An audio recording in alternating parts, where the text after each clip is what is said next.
And also, caller, are you willing to hang on till we get back from break? Yes. All right, just hang on. I've got you on hold, and when we come back from break, I'll bring you up first. And don't forget about that question about the Anunnaki in stasis on Mars. We'll be back right after this.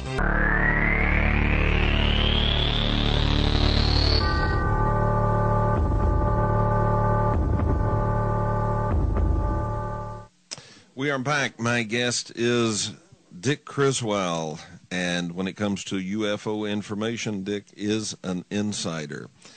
Above top secret clearance, has worked with AlphaCom, an official program of disclosure, it was intended to be so, created by DARPA, a government program.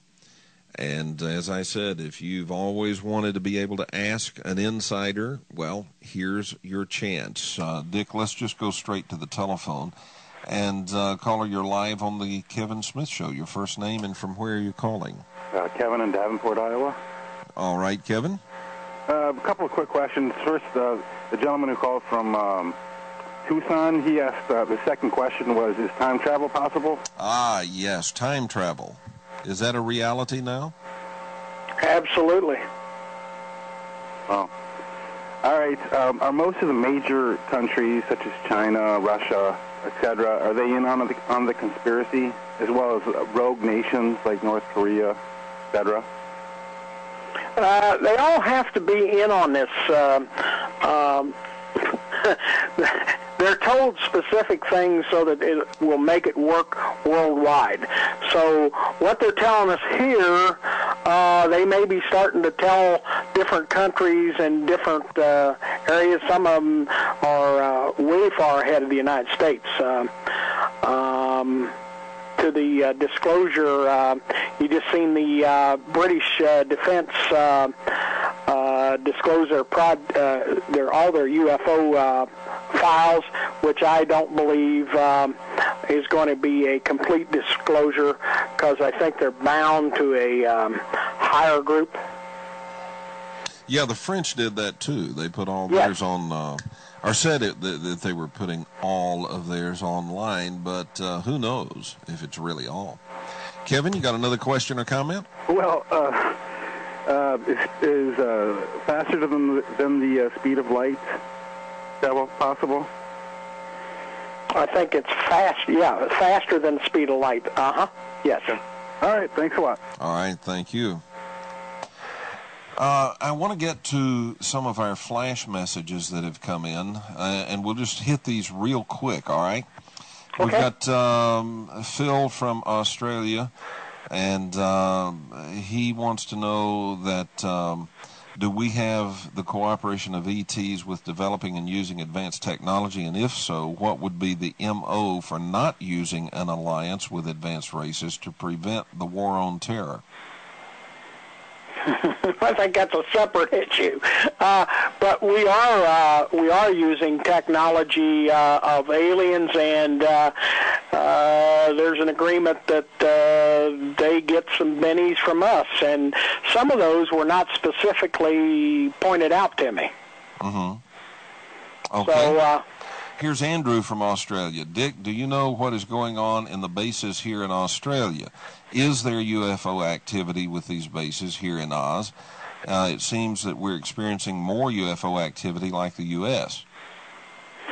Yes. I'm in constant contact with one of my directors. It's in Tasmania, Australia, and he tells me that that has really picked up, and yes, there are bases there.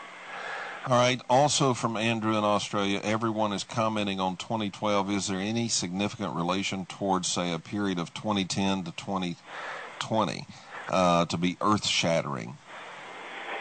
I don't think so. And that's my personal opinion, okay? Mm-hmm. I don't think so. All right. What about, I've already asked this, Nibiru, you said the jury is still out on that. Maybe it's real, maybe it's not. Yeah. I believe that there are several different, how should I say this, like SETI people following that. I hear that it is a real from some of them, and some of them say that they don't know what I'm even talking about. Yeah. All right, this one from Clinton in Ireland. How much of today's technology is alien-based? Today's technology? Yeah. Now, this is a guess, okay? Yeah. Because I'm trying to see how much was when I was in the AlphaCom team from 90 to 98, okay? I would say probably 50%. And that may be low. That may be low. So, and this is my question, so then is Philip Corso telling us the truth? Well, let me lay a bombshell on you. You are really going to love this, All right. okay? All right. Dr. Michael Wolff told me in the early 90s, I think it was even 90, he told me that there would be a gentleman that would come out, and he named Corso, Lieutenant Colonel Corso, and he would write a book, and he would tell the American public that these things were real, and he said he would take some heat from a lot of people, but Dr. Wolff said that he was very credible. Everything that he said that he did, and everything that he saw, the documents and so forth, he's the real deal. All right. Let's go back to the telephone line. Caller, you're live on the Kevin Smith Show. Your first name and from where are you calling? Hi, Kevin. This is Mark from Nashport, Ohio. Yes, Mark. Thanks for having such a superb guest, Kevin. Oh, he is superb, isn't he? He's great. Yeah. Criswell, thanks for your testimony. You've confirmed most of what I consider to be true about the UFO phenomenon. I really appreciate your comments about Charles Hall. I consider him to be very credible, and I've read most of his books. I was wondering, do you know anything about Dr. Frank Strange? Dr. Frank Strange, yes. The only thing that I knew about Dr. Strange was the things that I had read about him. I think in conversations that I had with Dr. Wolff, he said that just like any of the rest of us, some people thought he was nuts and some thought he was credible, and Dr. Wolff had quite a few nice things to say about him. Great. What about Dan Bursch? Do you believe he has any credibility? I'm not real comfortable with that story. Now Dan Bursch come after the fact of when I was in AlphaCom. I never did hear his name mentioned when I was in AlphaCom, so I'm going on my gut feeling. I think there's probably parts of his story that are probably credible, but there's other parts that I just kind of wonder about. Okay. Any further questions or comment? One final quick question. Is there an opening to the inner Earth at either of the poles? Yes, there is. Thank you very much. Thank you. Wow. Now, see, that's a whole other show right there. Yeah, I know. All right. Here is a flash message from Malte in Germany. He says, if the extraterrestrials seeded us here to mine gold, then why did they create us to be rebellious?